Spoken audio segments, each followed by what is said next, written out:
នេះមែនទេអារម្មណ៍ដែលស្រឡាញ់គេម្នាក់ឯងអាសនានេះឯងឈួតពេកហើយដែលឲ្យគេបោកឯងប្រាប់ហើយទាំងដឹងហើយថាចរិតគេនោះបែបនេះតែឯងនៅតែស្រឡាញ់គេទៀតអាសនាឯងមិនគួរណាស់មិនឡើយចិត្តឯងដល់ត្រិតនេះសោះគេធ្វើល្អតែមិនទេឯងក៏ទៅស្រឡាញ់គេម្ដងទៀត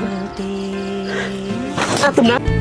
យើងមិនមែនជាមនុស្សដែលសំខាន់ដែលគេប្រាថ្នាចង់នៅក្បែរនោះទេគេមិនដែលចាំអារម្មណ៍នឹងយើងទេតែបន្តស្រឡាញ់គេតែអ្នកឯងដើម្បីយល់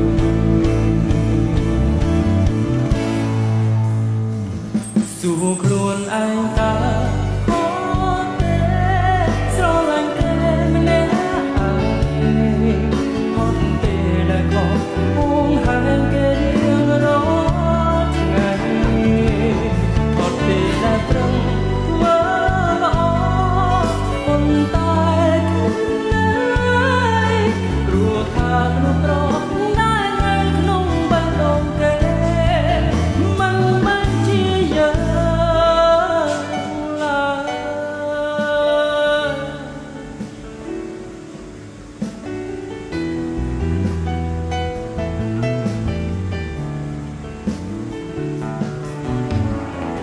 ពេលចង់ជួបគេម្ដង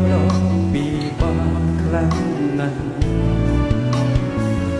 តើតែមានហេតុផលច្បាស់ទើបអាចជួបអាចក្បែរគេយើងមិនមែនជាមនុស្សប្រសំខាន់ដែលគេប្រាថ្នាចង់នៅក្បែរនោះទេ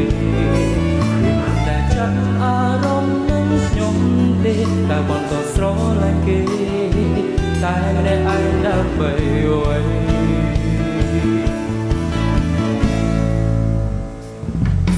ខ្លួនឯងតើហត់ទេស្រឡាញ់ទេម្នាក់ឯ